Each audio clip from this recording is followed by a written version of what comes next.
And we are live. Welcome back to Pistons Jack subscriber only live stream, our weekly show where we have up Pistons Jack subscribers from over on my Instagram page. For more info, you can go check that out. If you just go to the homepage on my Instagram and hit the subscription button, you'll see there's plenty of details in there. But we have a group chat, and a lot of the people that come up on here are from the group chat, and there's people from all different parts of the world, all Pistons fans, all as passionate as yourselves. So we have a fair few topics to cover today on the stream, which I'm excited to do. We are going to go over the latest on Malik Beasley, as we have for pretty much the last month. We are going to touch on some of the latest trade, buzz regarding Jaden Ivey, which isn't anything to be concerned about, but I'm going to share my overall thoughts on Jaden Ivey, the trade situation, and why you really shouldn't read too much into any of the Ivy trade stuff for the time being, but we'll go through that. We'll go through some trade ideas for that 15th roster spot and a couple of players that the Philadelphia 76ers are looking to move and why the Pistons could be a potential landing spot, although it might be unlikely. And then we're going to do some predictions. So I can see my man Devon's down the bottom. He's going to join us in just a moment. I think Prince is going to join. We've got Maddie in the chat. Appreciate you hopping on, my guy. The Beasley saga continues. Oh, it really does. I almost feel like, in a way, I almost feel bad bringing it up every stream, but it's just every week there's a little bit of different piece of news, sometimes positive, sometimes a bit more, negative if you want Malik back on the team. So we'll lead the show off with the Malik Beasley situation. But in terms of other topics, the Pistons signed 4 players to training camp deals.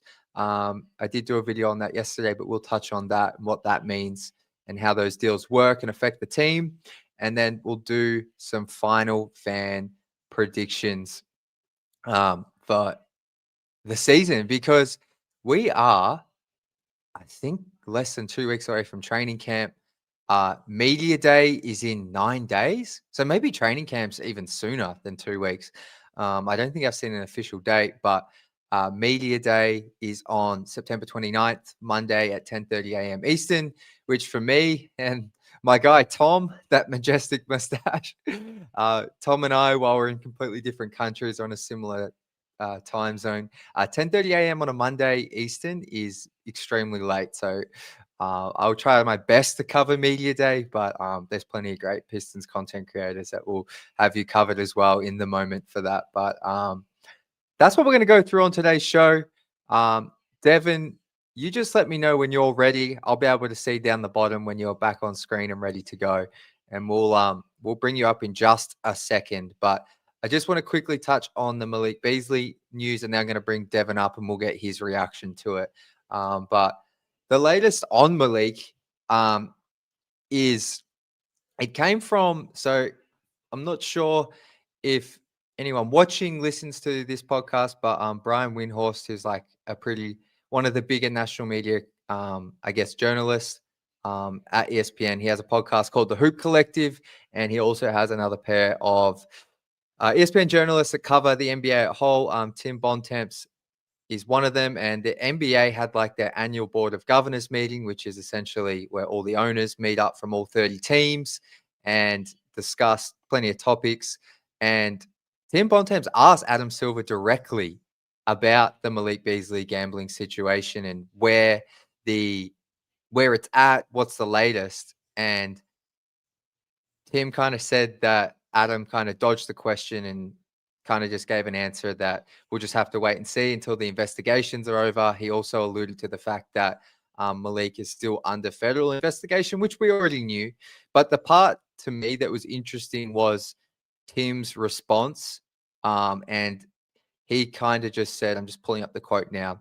Tim Bontemps said, "I don't expect Malik Beasley to sign with a team anytime soon while the investigation is going on." So that's the NBA's own investigation, which I believe last week we heard could be wrapping up sometime soon, and the federal investigation, which we know he's still a subject of, even if he's not a target. So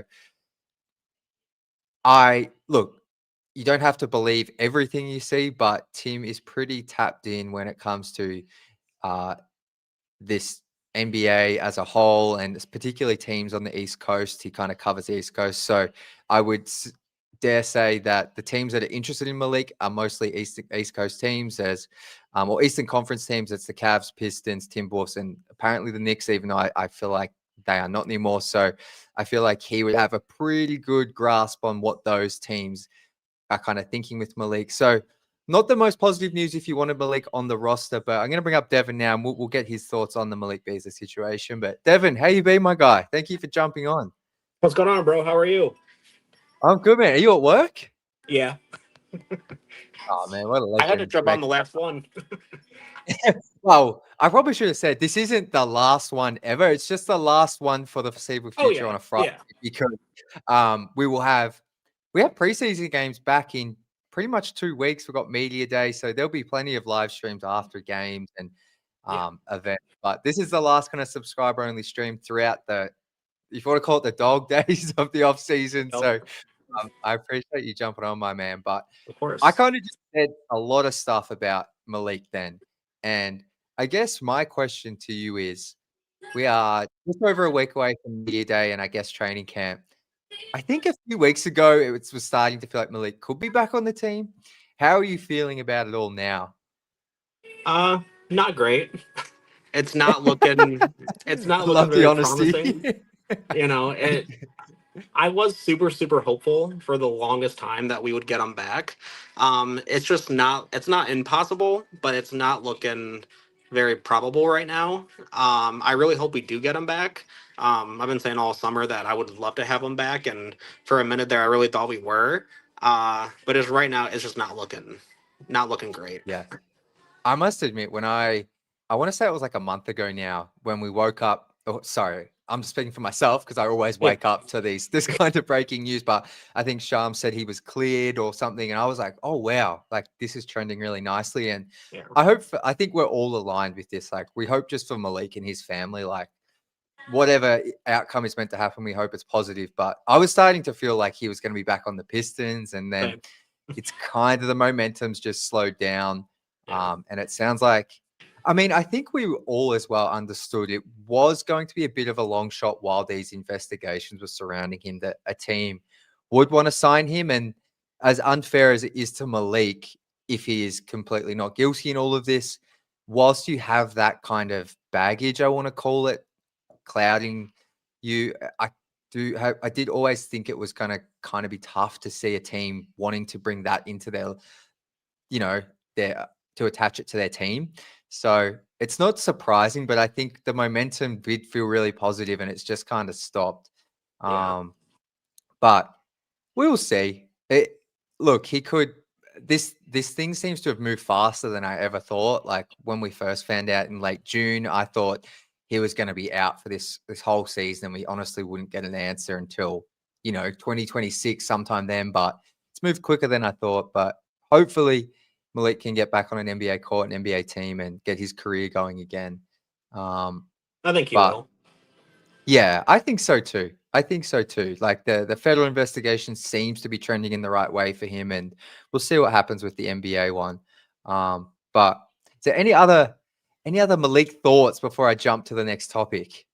Not really. Just I really do want him back, and I feel like if we did get him back, our shooting this year would be absolutely insane. Not only with having like Ivy back, but now having Robinson, having Levert, and plus also having Beasley would be crazy to have all of them like on the team like together. So fingers crossed. I feel like the info has just been very bipolar. It's been very good, then very bad, then good again, then bad. So fingers crossed we get him back. I guess we'll see. I do see him staying in the NBA though. I don't see him. Yeah. I like once everything's done, I feel like he will be back on the team eventually. Yeah. No, I agree. And I just want to shout out Maddie, Jack, you killed it all off season. We all killed it. All the Pistons Jack subscribers, all of you coming up here, Devin, Maddie. I appreciate all your support. And you know, these streams have been so much fun just throughout the off season. Sometimes there's not a lot to talk about, but we always have fun up here and have a laugh and talk about our favorite team. So appreciate you, Maddie. Zardoz, we will be definitely doing live streams after pretty much every game this season, unless I'm sick or can't speak. We will be doing live streams, post game shows. But just to your point about bringing Malik back, like I think that's for me just for the roster itself most disappointing part, because I feel like I think the Pistons are going to be better this season. But I think if they had got Malik back as in that 15th roster spot, like this team is like way more talented than last year's, and that I think adding him 100%. on that type of deal would be just it would have been awesome. So I think that's a great point about the shooting as well you raised. And this isn't the last, this is just the last stream on a Friday night at 8 p.m. just for the foreseeable future, just because I'm away next week, and then it's pretty much into preseason where we will be going live after games and that kind of thing. So there'll be plenty more opportunities for everyone to come up and talk. But Devin, I'm kind of glad I have you here for this next topic, because you're probably one of the biggest Jaden Ivey fans I know. And 100%. I love Jaden Ivey as well, but you're extremely high on him, and I can see why you are. He's an incredibly exciting player that's just had an unfortunate injury, and then the coaching of Monty Williams might have affected him the worst in terms of his development. 100%. But I wanted to address an article, and this isn't taking shots at the person who wrote the article, but the lead reporter from Clutch Points NBA breaking news guy, Brett Siegel, just kind of put out an article earlier in the week, just citing that Ivy is a name that continues to come up as a potential name to watch for trade. And I want to address this because this has happened multiple times throughout the offseason. I've made videos, but I think as fans, we should just not let this kind of stuff lead us down the path of thinking, oh, he's gone, or what are the Pistons thinking? For me, I think Ivy is going to be in trade rumors, and these types of discussions until he either signs an extension or he just comes out and balls out to the point in the first 15 games where it's like, oh wow, this guy is truly untradeable and we need to sign him up.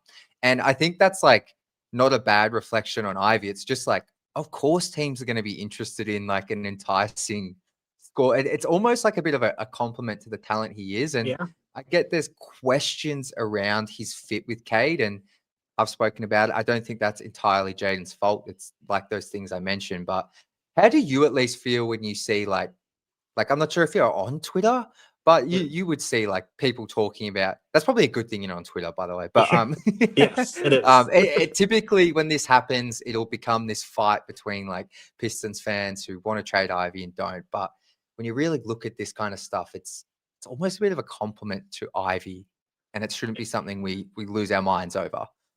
Yeah, I completely agree. I don't really listen to not official talk really on Instagram, YouTube, whatever, just because there was talks that we were going to get Giannis, we were going to get KD, we were going to do all these crazy things, and it's just, if there's no real proof of it, then I don't really listen to it, to be honest. And I do agree, I couldn't agree more that it's a compliment to Ivy. They would trade him for a good asset because he is a asset to the team. They're not trading him because he's bad or because he can't play or anything like that. So yeah, I obviously would not be very happy at all if they traded Ivy. I guess it depends on what we got back for him, obviously, but but yeah, I just can't see a world where we do trade Ivy. And I really, really hope we don't, because he's definitely, like you said, one of my favorite players on the current roster, and probably one of my favorite players ever, to be honest. I really have a soft spot in my heart for the young athletic guard. Growing up watching D Rose and watching all them and stuff, he just is so energetic. He has a lot of emotion. He cares. I just really, really support and like guys that are like that. So. Yeah, I love that you brought up the emotion he plays with and that kind of thing, because I think even I've kind of forgotten when you think about some of the other young core, obviously Stu plays with a lot of passion, but he can sometimes lead to fights, and that we have Rom, but I think Ivy is definitely has a way of his impact emotion can really ignite the team as well. and it's been so long since he played, and that since the fan base has seen him play, that it is easy to forget kind of how good he looked last season. I think he played 30 games. Like, I've even gone back, watched some highlights here and there throughout the off season. It's like, oh wow, like he really did take a leap as a player from year 2 to year 3. That was really noticeable, and it was obviously a shame for him to go out the way he did. But I think, like, sometimes just I'm guilty of it, like out of sight, out of mind. Like, you can, and because we almost got like so distracted for a great reason on how good the team was playing, that it was a bit easy to forget how good Ivy looked. So yeah, I think these trade rumors, honestly, it's just going to be something that keeps happening until he either signs a deal or he comes out and just looks like amazing. Like, it's just talk. And like, honestly, at this point of the off season, like, this has been like, I was even talking to, I don't know about you as a fan, Devin, but has this been like, just in general, like one of the more quieter NBA off seasons? Yes, 100%. You've experienced the whole league. Yeah. I agree, because I was even talking to like a couple of other Pistons, like people who make content, and like, obviously this is my first off season doing this like full time, and I'm like, is it normally this quiet? And like for example, I was talking to Koo from Locked On Pistons. He's like, I've been doing Locked On Pistons for 5 years. He's like, this is the quietest off season for the Pistons and NBA. I was like, okay, good. That makes me feel good, because I was like, sometimes I'm like struggling a bit, like for like, what do I talk about? But so this stuff of like trade speculation, when it's really not much there, is probably going to be a bit more apparent. But that's all I kind of want to say on Ivy. Sorry, you go. Oh, no, you're good. All teams do the same thing, though, too. I mean, like, you have the Lakers talking about skinny Luca now. You have, like, trade rumors with, like, LeBron. You have the Clippers stuff now.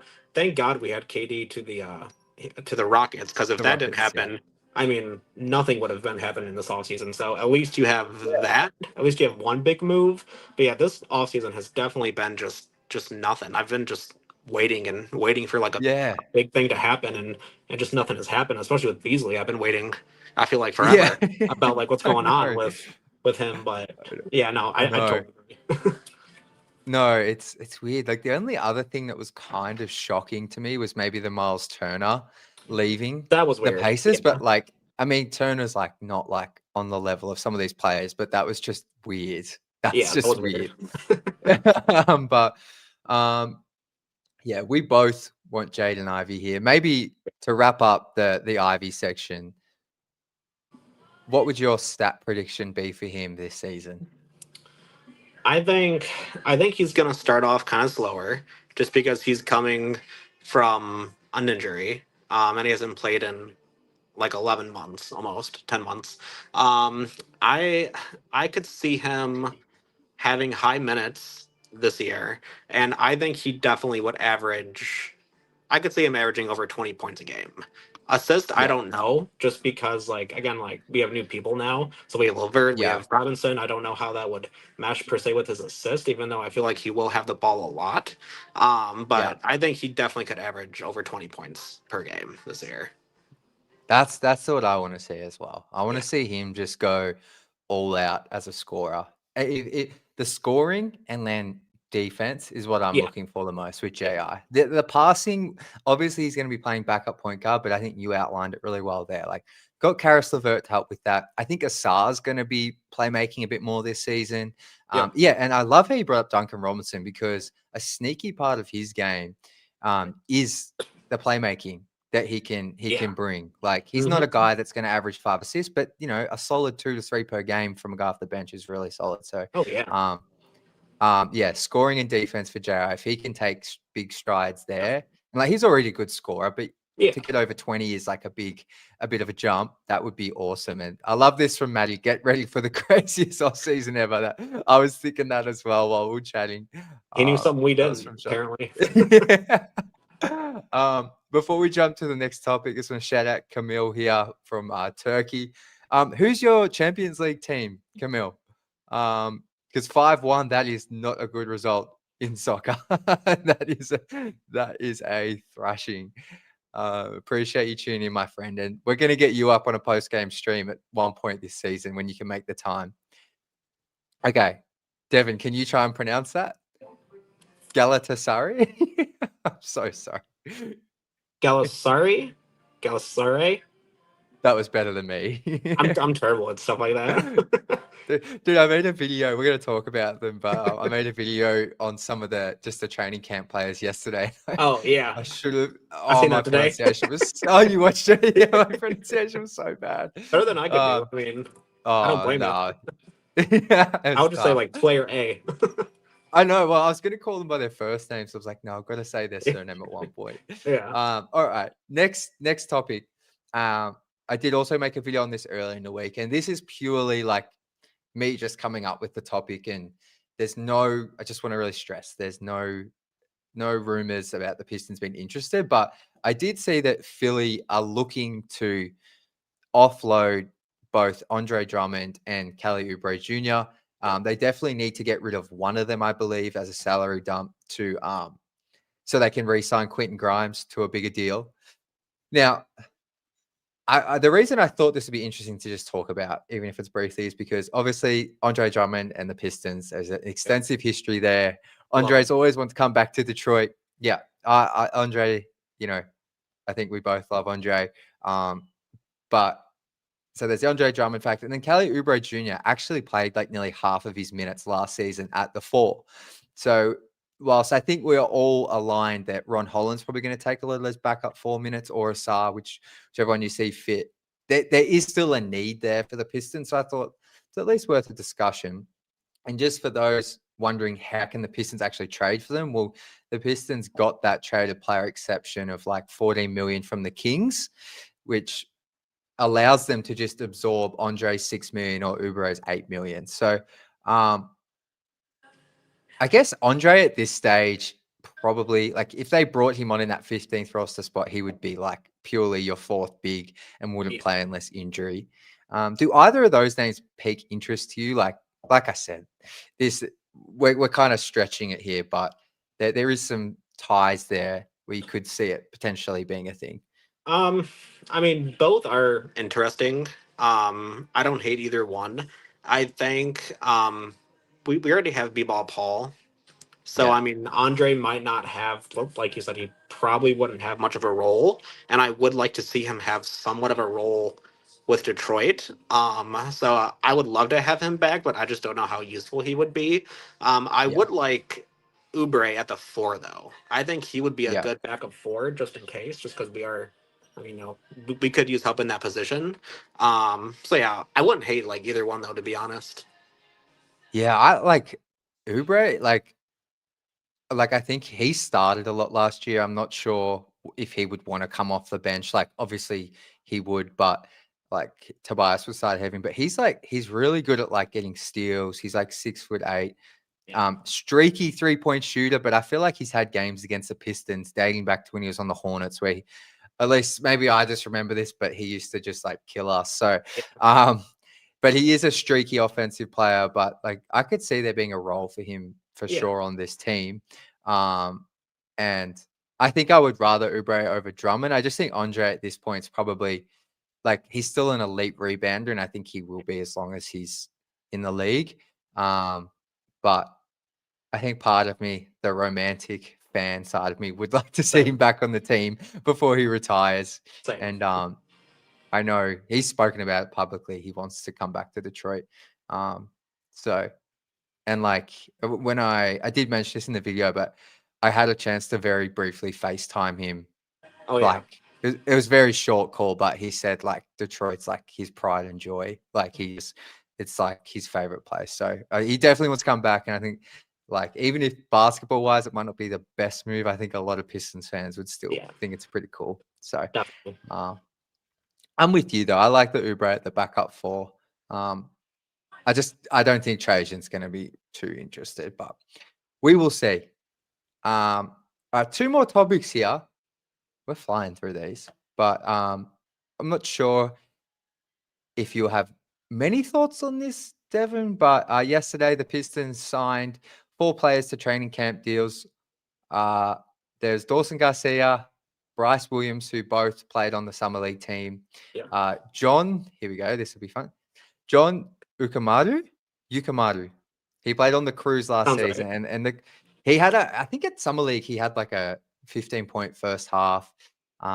Really nice athlete at like 6'7".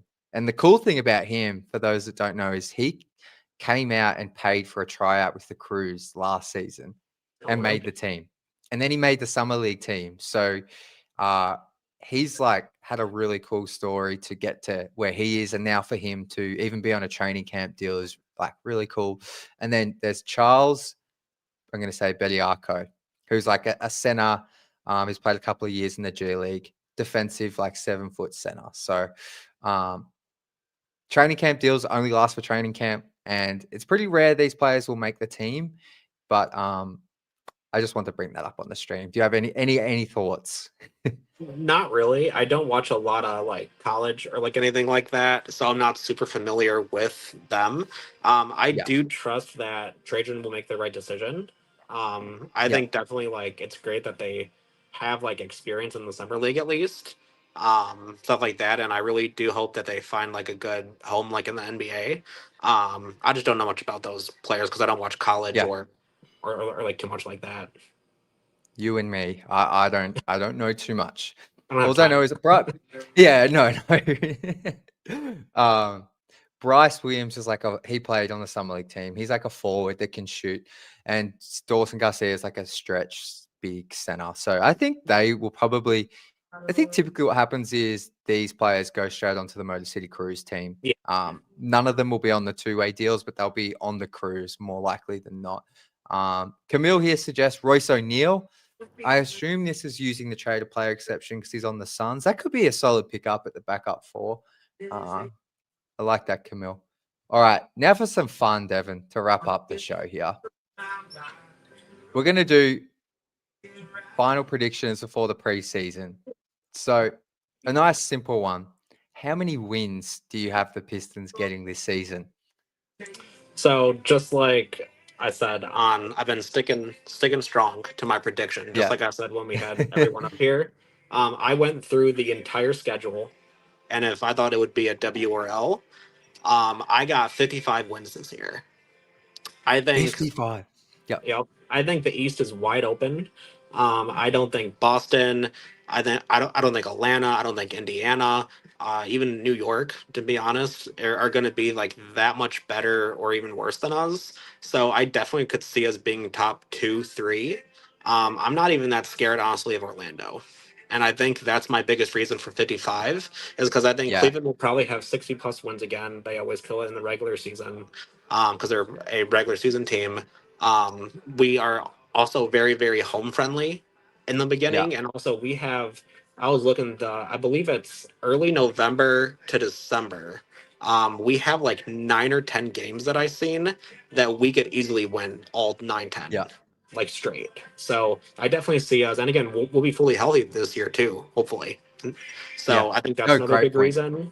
And that's only what, 10 more wins than we had last year. I think that's definitely reasonable.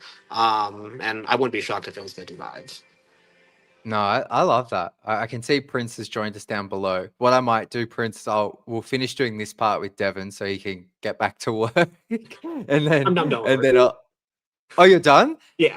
Okay, maybe I'll bring up Prince. I wasn't sure if you had to go back, but I'll bring up Prince.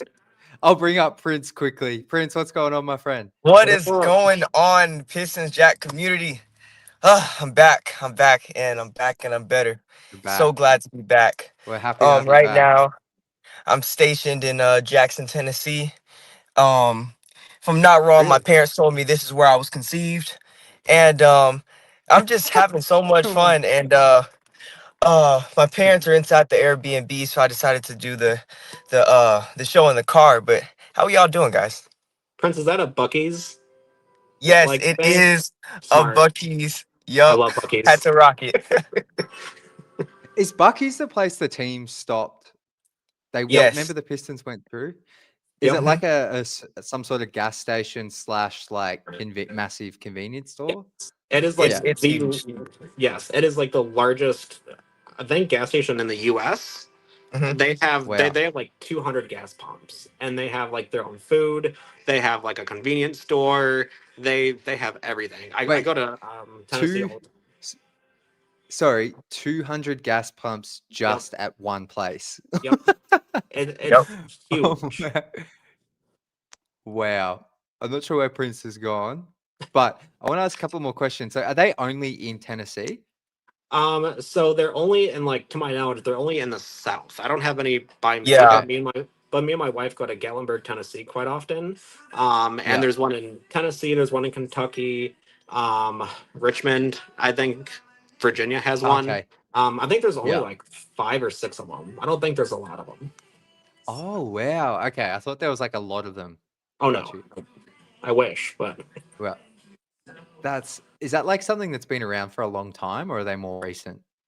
They're recent. I feel like it's yeah, like last 10 years, 5 years yeah, maybe. Okay. Maybe they're going to grow and take over the US. hopefully. We might even have a Bucky's down here in Australia at some You point. never know. 200 gas pumps is crazy. Yeah. Well, Yeah. Prince, we were kind of coming to the end of the show, but you've kind of come at a Mhm. good time, because I was just, and Devin, just quickly on your predictions of 55 wins. I think if they are better than the Magic, you're spot on.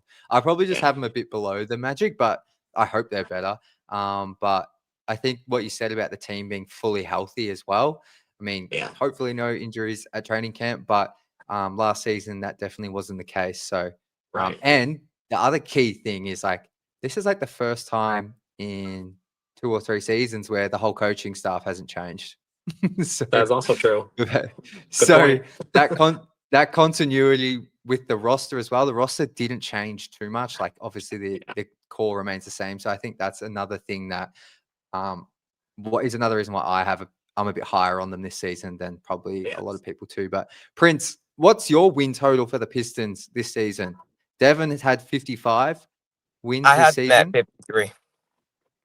53. Mhm. I could see that too. I know that they're definitely going to go over 50, I hope. But if anything, I don't want to go too high over 55, but I definitely think 53. Hey, Madison. I think we got your girlfriend in the chat. How you doing? Love you so Madison. much. I'll talk to you when I'm off the pod. So we'll be done in about 5 minutes, Madison, and you can have Prince back.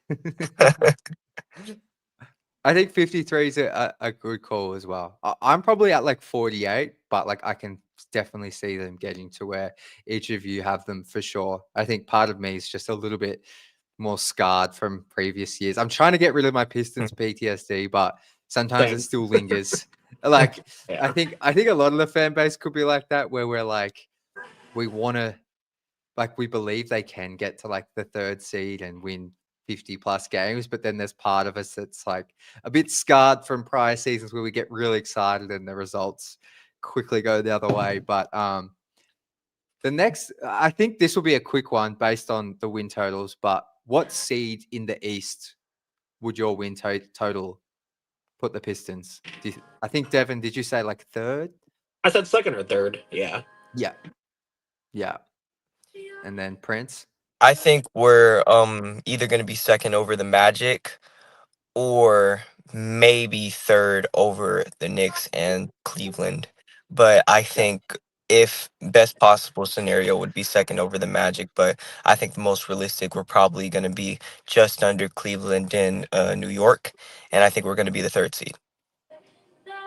I love it. I love it. I'm one step behind them at the 4 seed, but I could see them being that 3 seed too. All right, for each of you, which player do you think is going to surprise everyone the most? So, more so from like not so much within the Pistons fan base, but more like on a national, like NBA fan scale. I think it's going to be Jaden Ivey.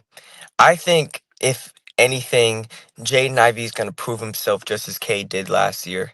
And I think if anything, I was going to say Marcus Sasser, but I feel like that's more in the NBA. I feel like on a national level, I think Jaden Ivey will be known more across the world as that kind of dude, you know. And I feel like he's going to show himself up just like J-Dub.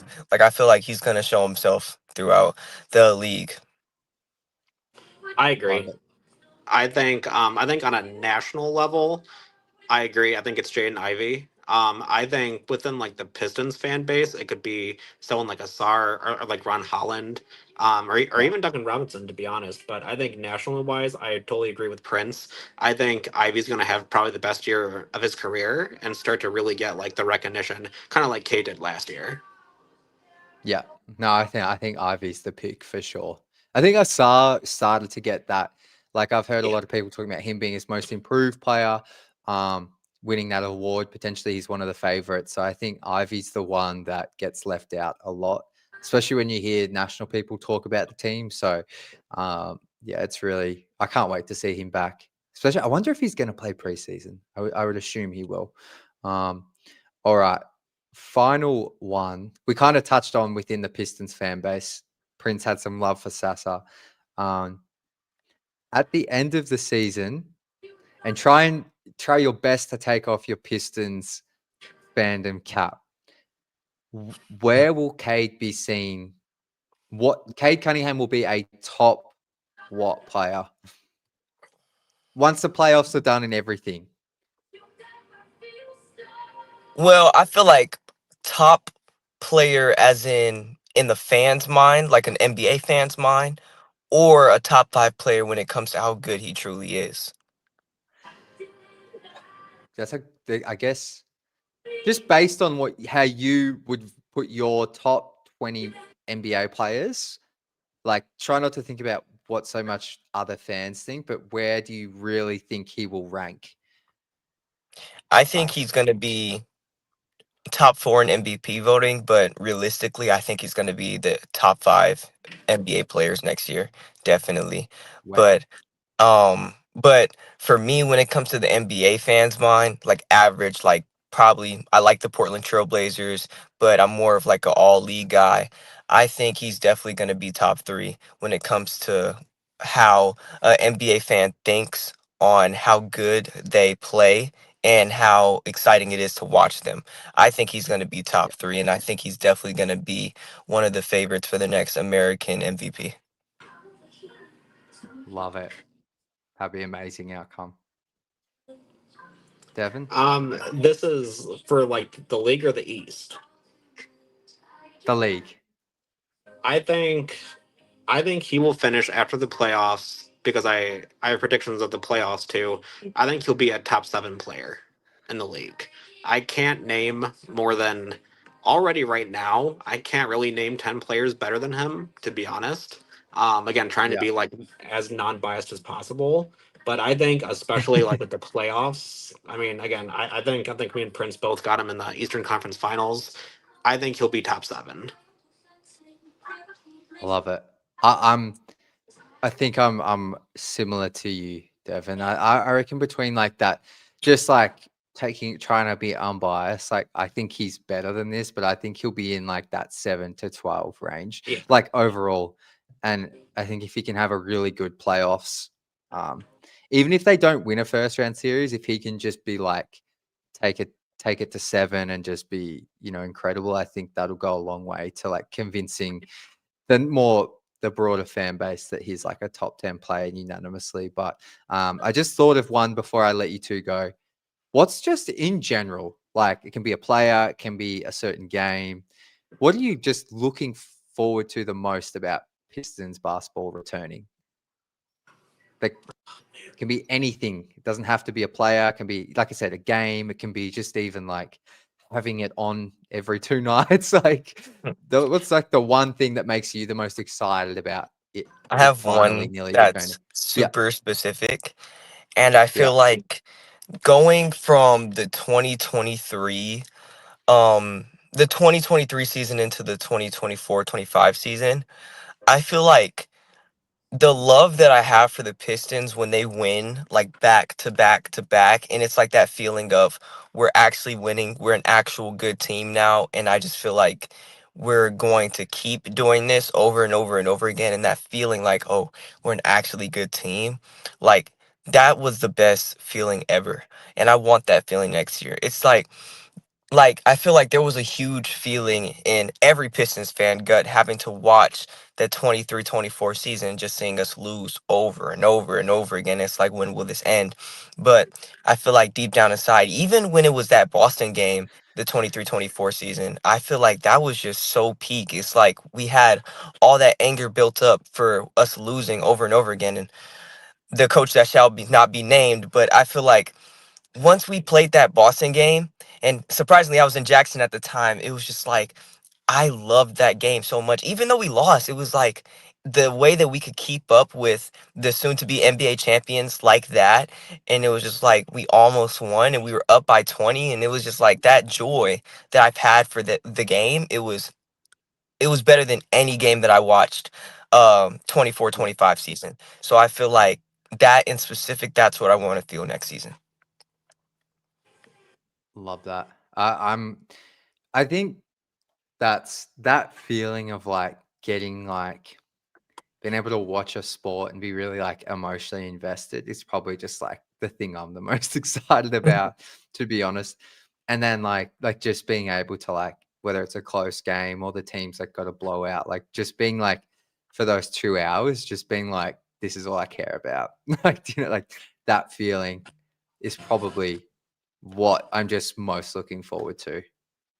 There's a lot of things, but if I just that pure fandom of like emotionally just being like, and I think what you touched on there, Prince, as well, of like just like I'm gonna try my best for this season not to get like let the expectations like destroy my